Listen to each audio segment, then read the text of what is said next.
And honestly, I would say our brand is kind of not having a brand. It's not having a theme. It's not doing things the same way.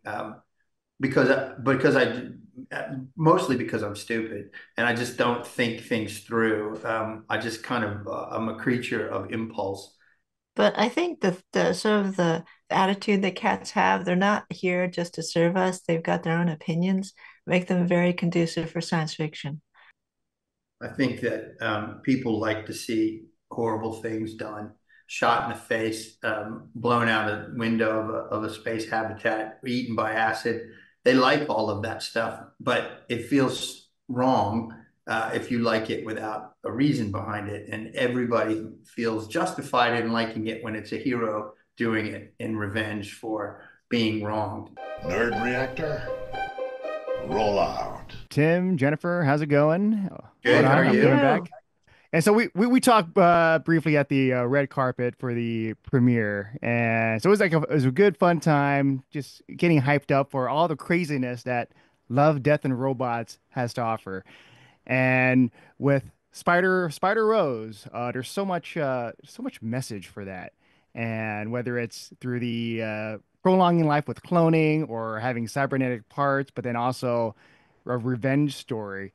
And so I guess I want to ask first the revenge part. What do you think? What about revenge stories that just gravitates, just makes it engaging for people to watch? Start with you, Jennifer. I think they did experiments with monkeys and that they said that even monkeys have a sense of justice. I mean, it's ingrained in organisms that you want to have sort of the right things happen or some sort of closure for any emotional harm. And this particular thing, the reason why I love this short and this story is about the emotions. And revenge is heightened emotion. Grief is heightened emotion. All this story is about emotion and how it can damage and how you can get back from that level of harm. So I think that people are gravitating to things that they can feel, and so that animation is a great way of conduiting to that. I think that people like to see horrible things done, shot in the face, blown out a window of a space habitat, eaten by acid. They like all of that stuff, but it feels wrong if you like it without a reason behind it. And everybody feels justified in liking it when it's a hero doing it in revenge for being wronged. He may not have started it, but she finished it, that sort of thing. So it makes that wish fulfillment not quite as dirty as it would be otherwise. You know? Oh yeah, and I think with this season, there's a lot more variety because usually when people think of Love, Death, then Robots, it's like the CG animation, and then now we're getting more claymation, we're getting live action, we're getting traditional animation aside from the CG animation. So I guess for each of you, but starting with you, Tim, like in terms of wanting to branch out more, is this the future of where you see Love, Death, and Robots? And I wish you could. I wish I could tell you there was some sort of thought behind that push for variety, but there isn't. They just sort of, it just evolves that way. And honestly, I would say our brand is kind of not having a brand. It's not having a theme. It's not doing things the same way. Because I mostly because I'm stupid and I just don't think things through. I just kind of I'm a creature of impulse, and I say, that's cool, that's cool. Maybe Jennifer's secretly guiding me towards or the show towards themes that are thematically resonant, but it ain't me, brother. That's for sure. No, the variety is the signature for the show. I think it just comes down to what's cool, what looks different from the short that you just saw. What's a palate cleanser to something incredibly harsh? And maybe you want something funny. And so that's why we have so many different groups working on this stuff. They all have their specialty. They bring what they're good at, and we try to enhance that. And so what you're seeing is what all these different people are good at. Oh yeah. And there is like a theme for this season that I feel that it does kind of bring things together with aliens and humanity and the fear of the unknown and whether we're going to be friends or whether we're going to kill each other.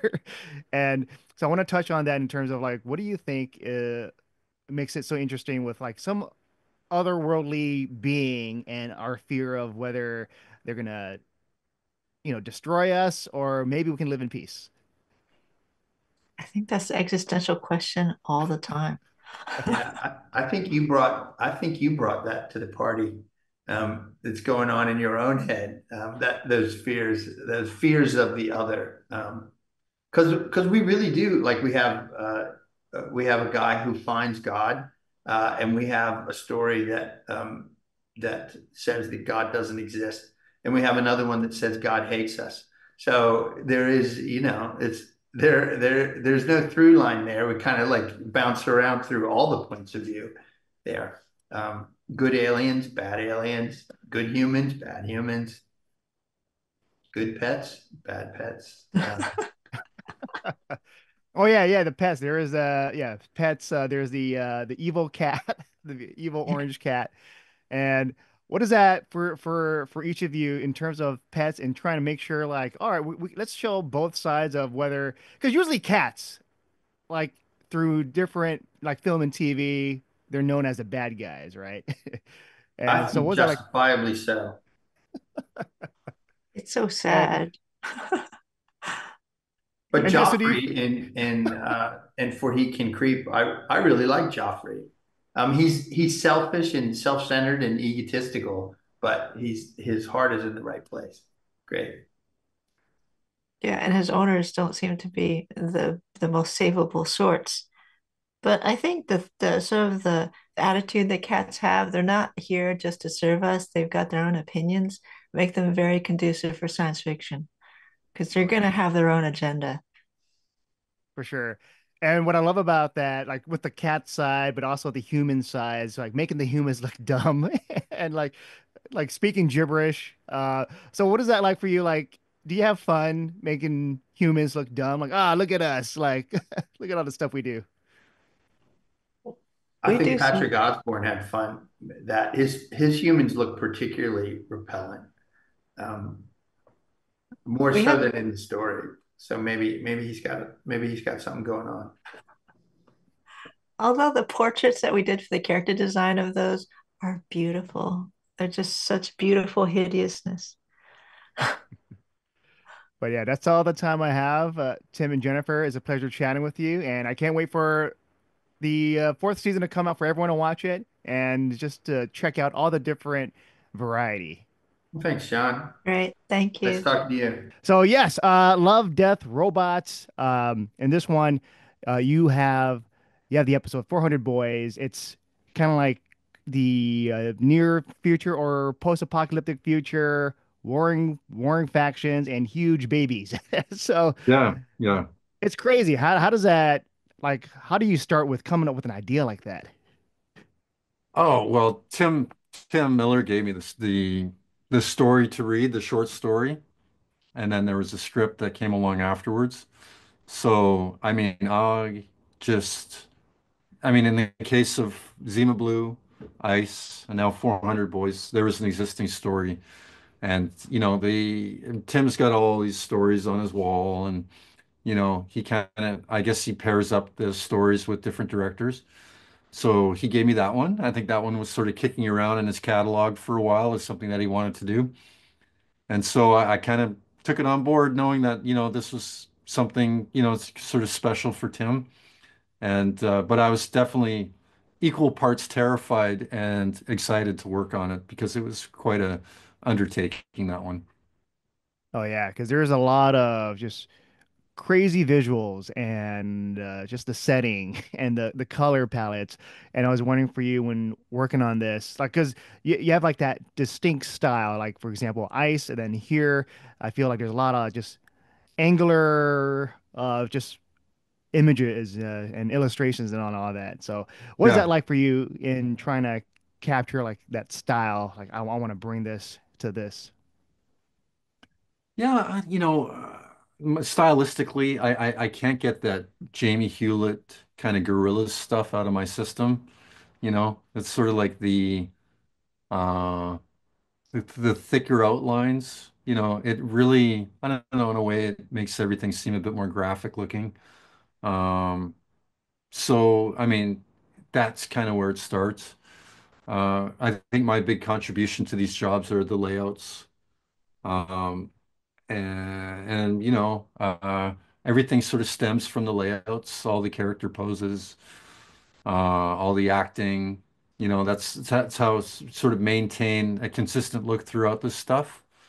And so, once that sort of gets to the animators, then, they can just focus on the performance and all that sort of, you know, the acting and all that. And then it sort of comes back into the assisting where all the beautiful motion is sort of married again to the stylistic part of it. And that's sort of, the last piece of the puzzle.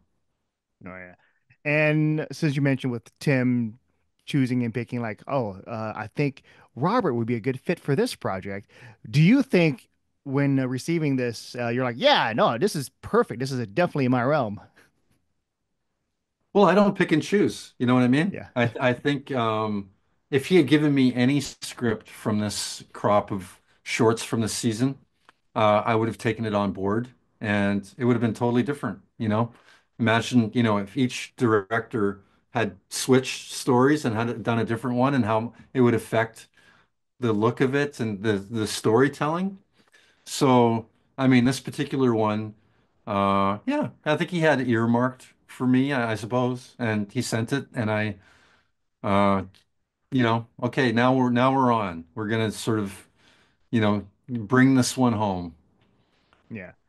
And what I love about Love, Death, and Robots, especially this season, there's so many different mediums because you have the animation, you got traditional animation, claymation, live action, Hmm. and all that. So, what does it feel like just to be a part of this world where you get to be, continuing the tradition of with animation that just people appreciating it.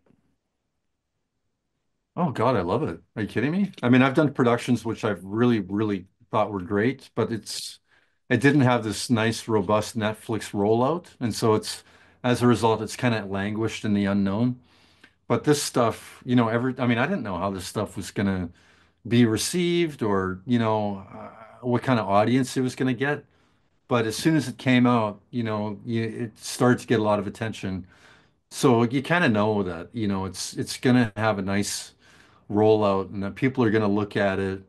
And yeah, I think it's awesome. I think this particular season of shorts, I think it's gonna really, you know, the whole catalog, I think is gonna be really good. And people are Yeah. going to really enjoy it. Have you seen all of them?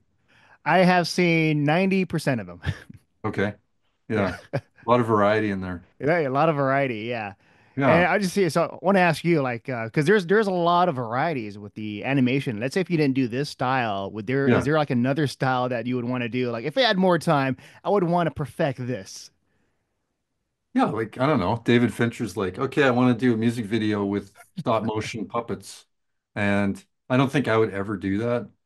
I don't think I would ever venture away from what we're doing right now. I mean, this is, this is what I like to do. This is the crew I like to work with. We want to sort of push the style, but we don't want to push it so far that, we've pushed into like a completely different medium. So, uh, yeah, we're developing along a certain sort of progression.